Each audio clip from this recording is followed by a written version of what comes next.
What's up, everyone? Welcome to the Being Beautifully Honest channel and podcast. If you haven't subscribed yet, please do go ahead and hit that subscribe button. And let's get into this podversation.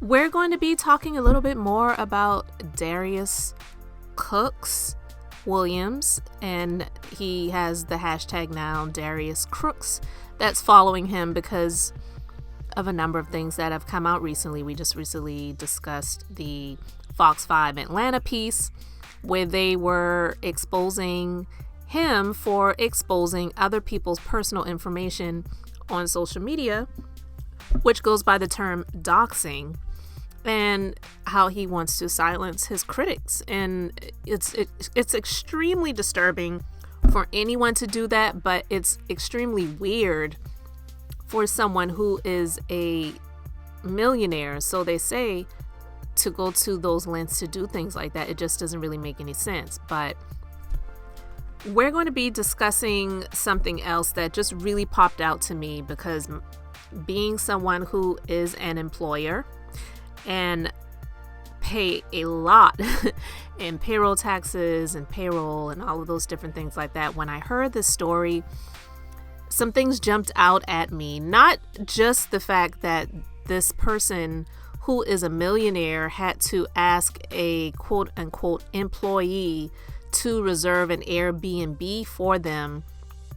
It's really weird. We know strange things happen and stuff happens sometimes, but in all of my years, I've never asked an employee to do anything for me where it involves my business. If anything, I'm doing things for them. So this really jumped out to me, and I got this story from the YouTube channel Randomness of Vel. And this is a woman who goes by the handle at Spunky Brewster on TikTok. And she did some work for him, and she wound up being on the other side of the scams, like a lot of people have experienced. And with her, to the extent of not receiving W-2 forms, not getting just compensation, and also having to be charged around $10,000 to Airbnb because of an Airbnb that he reserved in her name under her account, and caused damage to the property when he tried to have one of his cooking or dining events called Dining with Darius. So we're going to play what she says. Again, this is credit hashtag, not hashtag, but shout out to Randomness of Vel YouTube channel. Let's just get into what she has to say, and then we're going to continue to discuss it here. So a lot of people have been coming to me because there is a certain social media chef that's getting dragged not only on social media but in the news, and people want my opinion about it. And the reason why is because I have a past affiliation with this person. Now, I don't do drama. I have an aversion to it, but if something else is going on, I might pull up a seat. I might look over the fence. However, if I'm involved and if you wrong me, I have a right to speak on it. However long ago it may have been, it's still my truth. Long story short, my roommate at the time was raving about this social media chef, and I needed to check out the recipes. So I went through, browsed this site, and I'm like, oh no, this is pretty dope. But I'm also very business minded. And so I'm looking at it and I'm like, okay, it looks like he's doing everything, setting up the tripods and pushing out the information and stuff like that. I'm like, he looks like he needs some help. So I reached out to him with the proposal that, hey, I can be an assistant for you, because I got, like, at the time, over 15 years of administrative assistance experience. And at first he was like, nah, I'm good. I do everything myself. I'm like, okay, cool. And then he circles back sometime later and was like, hey, actually, I do want to interview you, but I'm going to do it on Periscope. And at the time, that was another social media platform in front of his thousands of followers. I'm like, okay, that's extra, but fine, whatever. So I get the job, I do the things, and I'll say this, he definitely has a strong, I was gonna say work ethic, but I don't think I want to use the word ethics in this. He has a hustle, but then he also hustles people. I won't go into those details, but what I will say is that I decided to stop working for this person when I realized it was all about the money and not about the people that supports him. There were several instances of this, but the one that broke my heart was when this lady who is in a wheelchair bought tickets to this dining event that he does, and she bought it like months in advance. She was writing me to go, hey, I'm in a wheelchair. Is there any way he can put up a ramp so that I can get into the house? I've emailed him several times. I've called him. He's not responded. Can you reach out to him? And I reach out for that reason. And his response was basically like, well, what do you want me to do? You're a fucking business. And this person has paid like 4 times over, because I think she bought like 4 tickets to come support you, and you won't put up a piece of board so she can bring her wheelchair up? That's an ADA concern, but okay. So it was at that moment that I decided I can no longer work for a person who does this to people, let alone someone in a wheelchair. But the thing that really pissed me off was this $10,000 Airbnb fine that he racked up under my good name, like for part 2. So as I alluded to in part 1, I incurred a $10,000 Airbnb fine as a result from working for this social media chef. This was all his fault, by the way. I didn't do anything except book the places that he used to do his dining event. So we used Airbnb for that. But when I look in hindsight, I realized this was all a scam from the beginning. Now, mind you, in part 1, I told you I reached out to him to see if he needed an assistant. He emphatically told me no, but then circled back around. What I recall is, like, my first week working for him, it was like, oh, I'm having trouble getting into my Airbnb. I don't know what's going on. So if you could do me a favor and just sign up for an account, and then I'll have you be the person to reach out and secure the venues or the houses for my dining events. Now, if you have Airbnb, you know it's not as simple as just signing up with your email address and go. No, you have to provide your driver's license, links to your social media. So if you're a business owner who fucks up your reputation on Airbnb, you don't have another driver's license. You've got to find another sucker to use their account that's in good standing to continue your business. Right from the beginning.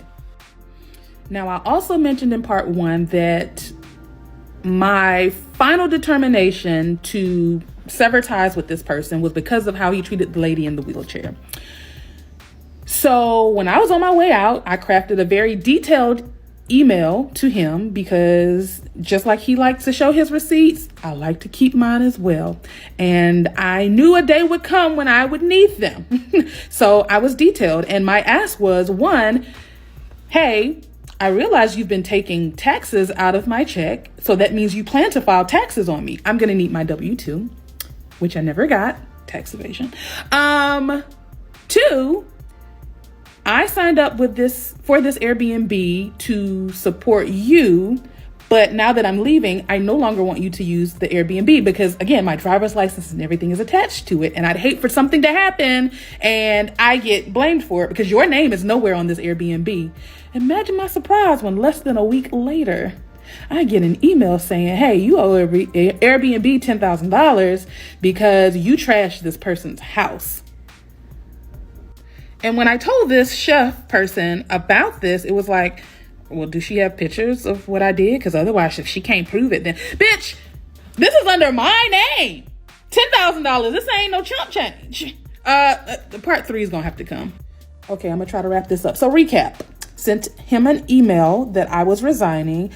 I explicitly said, hey, I realize that you've been taking taxes out of my check. So I'm either going to want a W-2 or I want you to refund the money that you've taken for taxes and then let me file a 1099. Again, I received none of that. So there was that. There was the don't use my Airbnb account. And then the week after I quit, I get the fine for $10,000. He acted like he didn't care and basically was on some no face, no case. Like if this person can't prove that I damaged her home, then I'm not paying it. So since that was the attitude we were taking, I went into Airbnb. I changed the passwords, which was key because if all of your events for the next several months are under my Airbnb and I lock you out of it, you ain't getting access to these Airbnbs. So imagine that as soon as that happens, somebody calls you frantically like, I can't get into the Airbnb account. The password has apparently been changed. I'm like, yes, because I told you not to use my account and you did it anyway. Well, I told you I needed more time to find an assistant and I can't just do this overnight. So I'm going to ask you nicely to change the password back because this is my credit card that's associated with this Airbnb account. I'm like, again, when I left, I told you the conditions of me leaving and you ignored them and you've racked up $10,000. So we need to resolve this.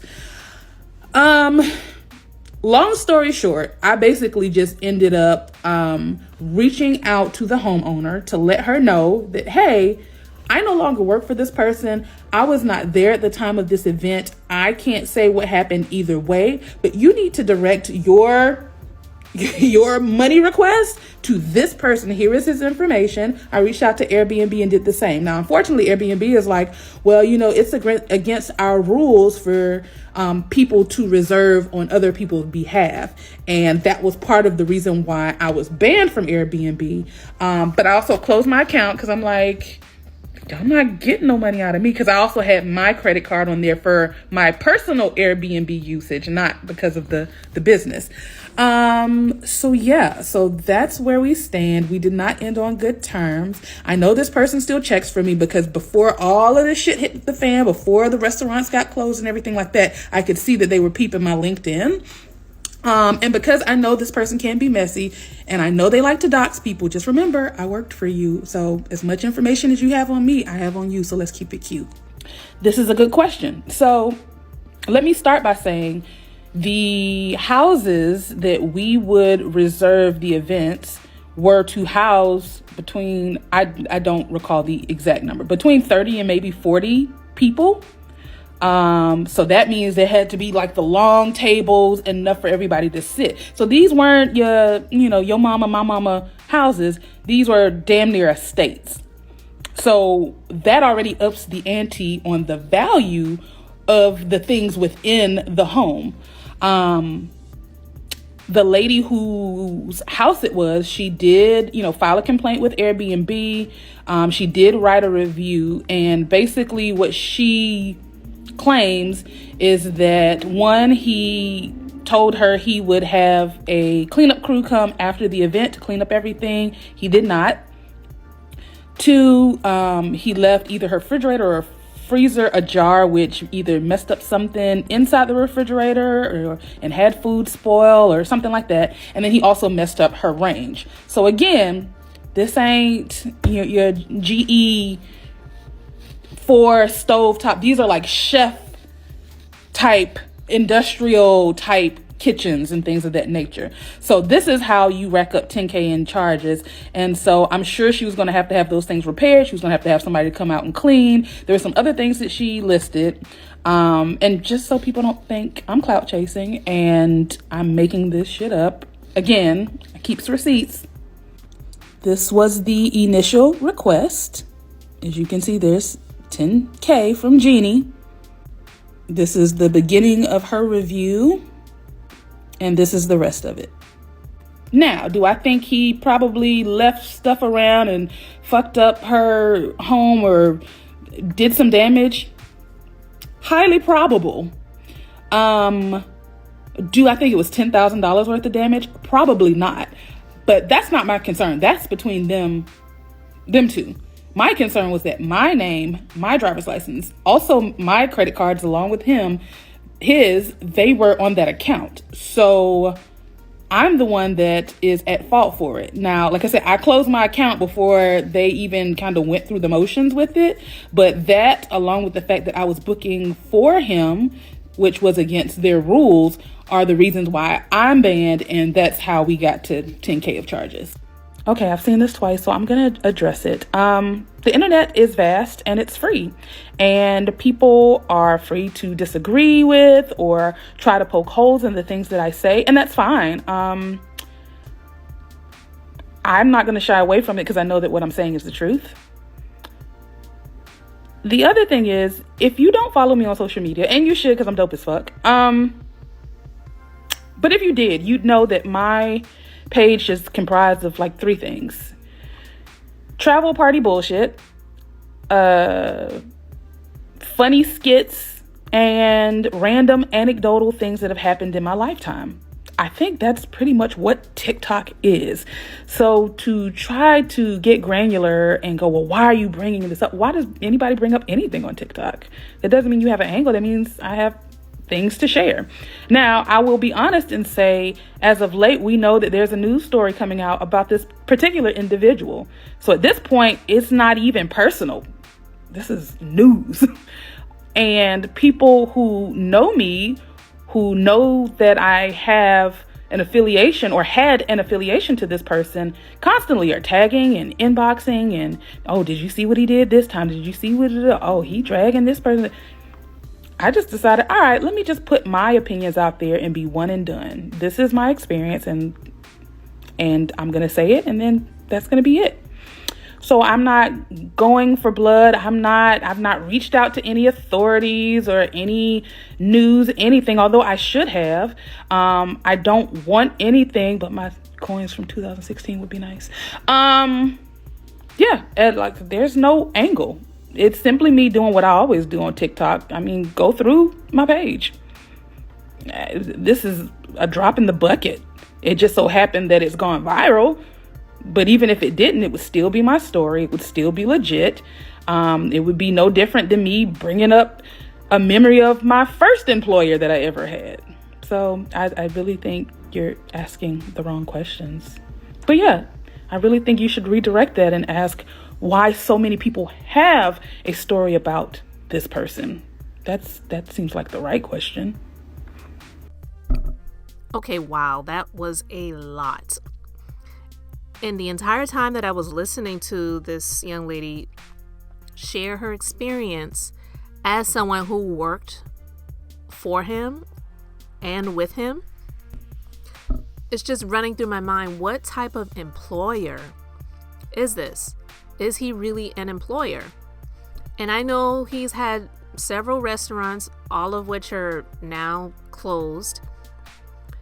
And I may do a separate conversation just to discuss that because, anyway, I just want to figure out if you are a millionaire, which is what he talks so much about, and I do believe that is what it has attracted a lot of his followers to him, which the majority of his followers, let's just be real, are Black African American women, primarily single, and Christians. just being real. Just trying to figure out what type of millionaire hires people, takes taxes, so you say, out of their check, but they don't get a W-2 form. And they shouldn't be getting a 1099 form, because if you take taxes out, then that means that they should be getting a W-2 form by no later than January 31st, or maybe after that date, as long as it's postmarked by January 31st, because that's the rules. But if you're not taking taxes out of their checks, then they should be getting a 1099 form if they've made over, I believe it's $600. That amount may have been lowered, since the last time I've heard of it, because I don't have any 1099 employees. All of my employees are W-2 employees, so we have to take taxes out, and I have to pay taxes for each employee that I have. So that's why I don't even really believe that he was doing that legitimately. It just sounds like, with all of the other things that have come out about him recently, it sounds like what he was doing was paying people. I've heard there was some accusations that he may have even shortchange people. So not only that he supposedly takes taxes out of their checks, but not really taking taxes out of their checks, because when you work as a W-2 employee, you're used to getting your pay stub and you'll see what your gross pay is, and then the net pay is what you receive after all of the taxes, and if there are any other deductions are taken out, that's what you receive. But you really don't have any proof until tax time comes around, and sometimes after the fact, because some people have been smacked over the head years later when they've found out that they owe money and the employer was reporting to the government that this person actually was not a W-2 employee, they were a 1099 independent contractor, which is not supposed to be done, but some people have done that because they may have had smaller businesses or smaller organizations, so they were able to get by and get away with it for a little bit. But I'm saying that to say that can get you by. And so if you're paying some people and they think that taxes are being taken out of their paychecks, then they're not going to question if the money was actually paid to the taxing authorities, state and federal taxing authorities. And if you live in a state where you have state income taxes like I do, then you know that sometimes the state taxing authority might be a little bit harsher than the federal taxing authority. Because a lot of people make the IRS to be this big boogeyman.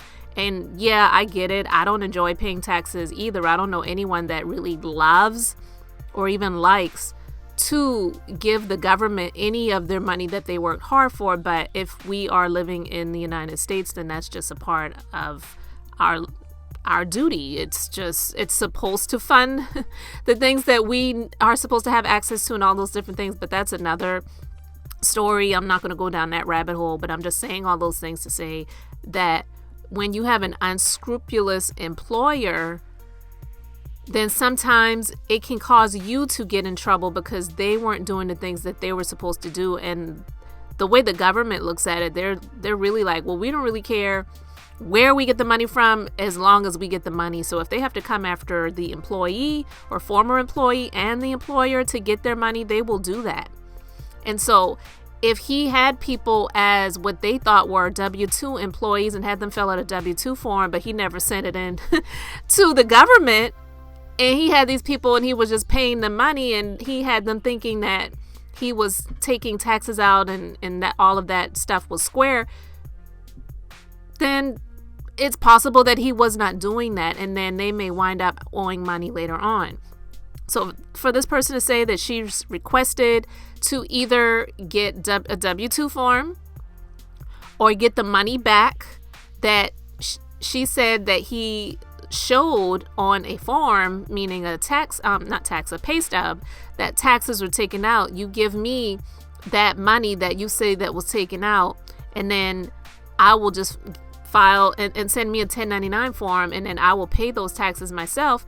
Fat chance of that, because if that's what he did, then he doesn't have the money. So I don't know any millionaires or multimillionaires that need to ask their employees for favors to book a hotel room for them, book an Airbnb for them. The only time I've ever done that for an employer was many, many years ago, and I used their credit card to reserve the room. They didn't ask me to put anything in my name. So I'm just saying that is so super creepy and weird to have someone who is not only just an employer, but one who brags about selling out on products and selling millions and even using other people's information for their own benefit to sell things online. And it's not even just him saying that he's done that. Who are these people, again, that are following him and that are following this up and playing into it, and not even just playing into it, but investing in it, participating in it financially? It is absolutely disgraceful. I've listened to that Fox 5 piece a few times because it's really unbelievable to see someone who has been very blatant about posting people's information on their social media, and he just like clearly said it. Yeah, I posted their children's pictures. I put it on my Instagram. That was so disturbing, frightening in a way. And then to be so bold on social media, but then when the news media reporter came to his residence that he was staying at the time to discuss it with him and speak with him, then he's like, I don't have any comment. Why do I go call my lawyer? It was like, wow. So with this young woman exposing this, she was right. She said, but I believe she said at the beginning of her video, this is my story. I worked for him. I don't have any reason to make anything up, and there is nothing wrong with me sharing my experience, especially since I see so much coming out about this person now. What better time than now to share this information, and that is what she's doing. But she was pretty much putting a disclaimer for anyone that tries to come at her, and if he tried to come at her, to say, look, you may think you know things about me, but I know things about you, so it goes both ways. So tread lightly. And I can't blame her for putting that out there. I just really wanted to talk about it from a business owner perspective and an employer.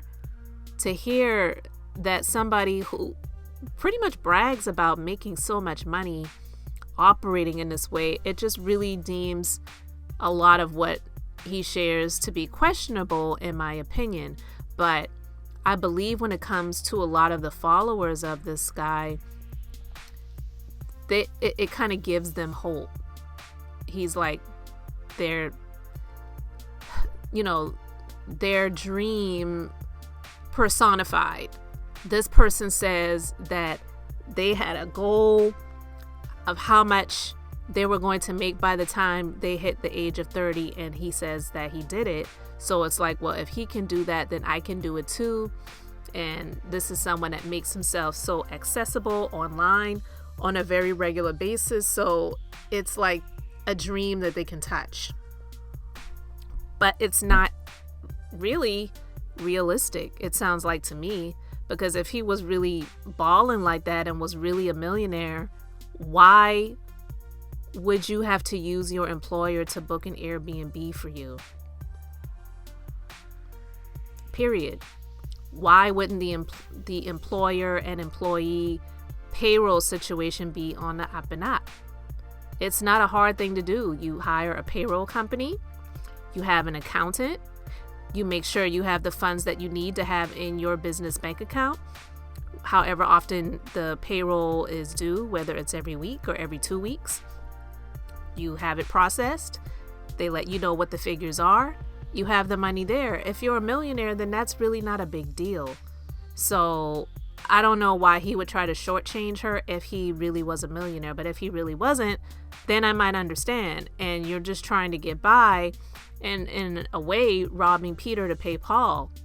But you're never really able to pay Paul because you're not really getting enough from Peter, but you're spending a lot of time online bragging about how much money you're making and showcasing this life that you claim to be living, but you honestly are really not about that life.